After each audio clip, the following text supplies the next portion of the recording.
Buenas tardes, mi nombre es Noé Martínez del Ángel y en este video presento la evidencia de aprendizaje de la unidad 1 de la materia Arquitectura de Computadoras 2. En este video les voy a narrar un poco sobre la historia de los microprocesadores. A finales de los años 60 es cuando comienza esta historia. En este caso tenemos a Intel y a Texas Instruments, dos empresas que en esos años competían o en este caso se disputaban la autoría del microprocesador. Algunos dicen que fue Texas Instruments y otros dicen que fue Intel quien lo creó. Sin embargo, está en controversia este tema. Bien, la información que tenemos en esos años, o más bien dicho, en años anteriores, ya existían algunas computadoras de tarjetas perforadas, las cuales por medio de las tarjetas recibían instrucciones y ejecutaban tareas muy básicas en ese entonces. Aparte, sabemos que las primeras computadoras eran muy grandes, abarcaban todo un cuarto, ¿no? Todo un cuarto para que la computadora estuviera ahí. Y en ese entonces no existían los microprocesadores, ya que estas computadoras funcionaban a base de bulbos, los cuales tenían la función de hoy en día los transistores, ¿no? En ese entonces los bulbos en estado sólido eran los que ejecutaban todo el funcionamiento de la computadora.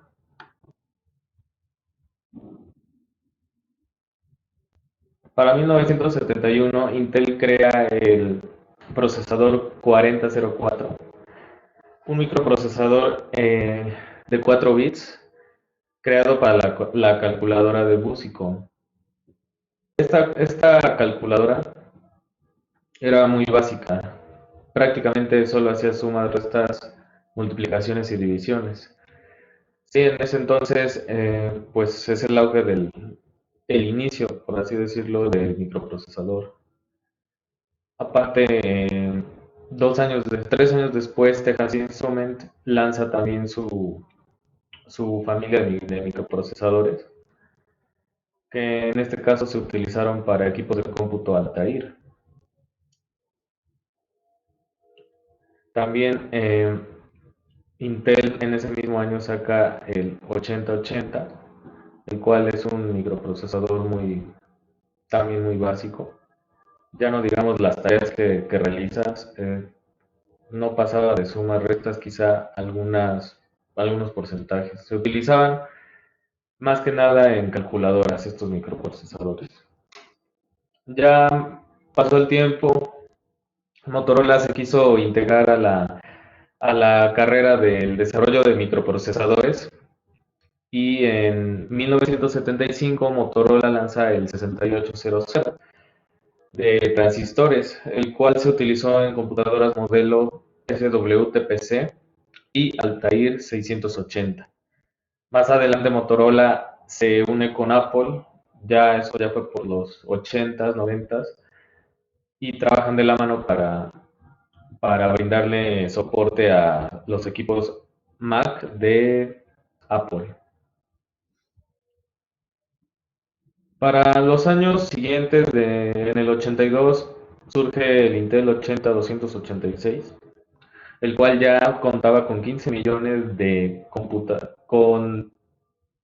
más bien 15 millones de computadoras utilizaban este procesador, el cual,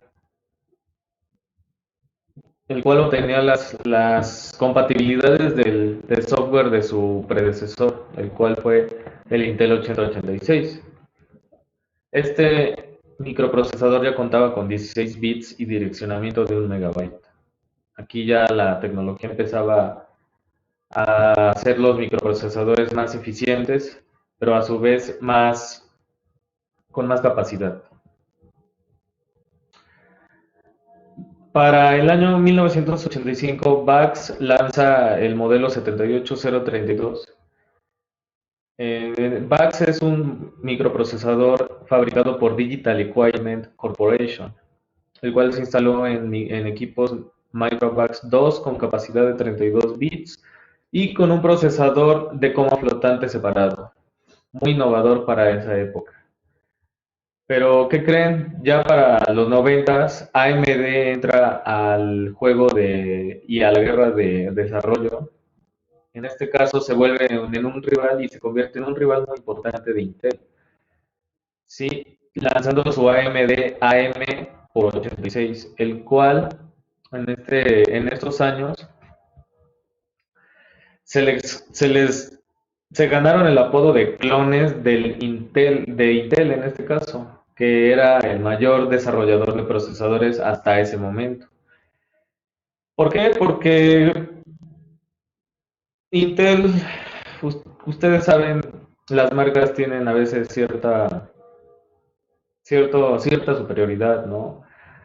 Y buscan desacreditar a la competencia. Sin embargo, AMD, este microprocesador resultó muy eficiente y muy innovador, ya que podías modificar la frecuencia del reloj obviamente a voluntad, pero hasta cierto límite, y a un menor precio que los Intel.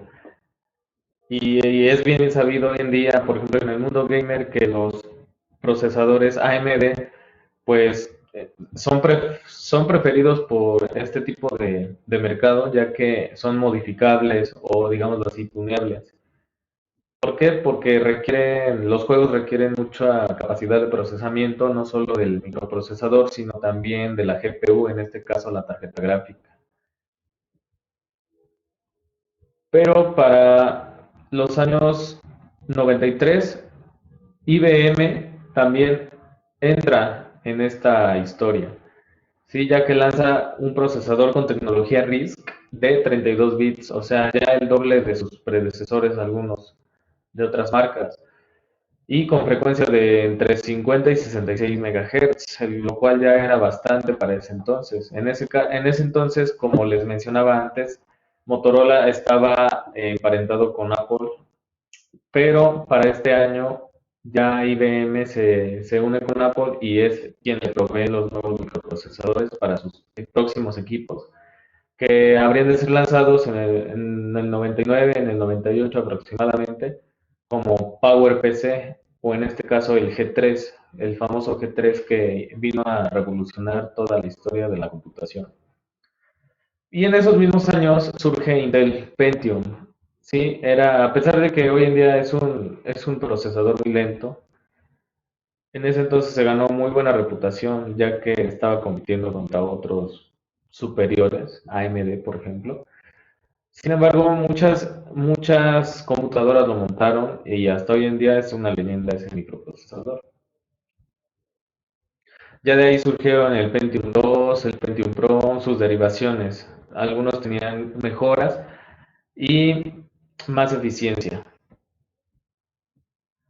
Ya a principios de los años 2000, AMD siguió desarrollando microprocesadores. En el 2001 saca Athlon XP, el cual superó al Pentium 4, tenía compatibilidad con instrucciones SSE y 3D Now, lo cual quiere decir que AMD se estaba enfocando en un mercado un poco mejor que Intel, o al menos más exigente.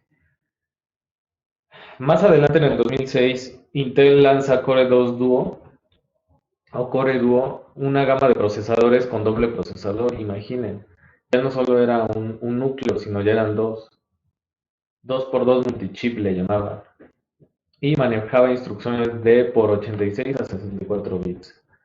Sí, en 64 bits hoy en día se utiliza demasiado en cualquier computadora, ya 32 bits ya no es muy visto, ya que los procesadores de 64 bits tienen mejor capacidad de procesamiento de tareas.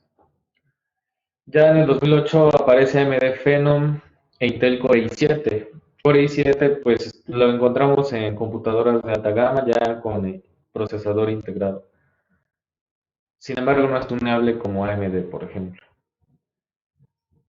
Por último, en los años ya 2020, años recientes, tenemos que Apple ahora empieza a fabricar sus propios procesadores. En este año lanza el procesador M1, el cual ya se integra en todos los equipos Mac, Mac Mini, Mac Pro, sobre todo los profesionales, y otorgándole independencia a esta famosa empresa.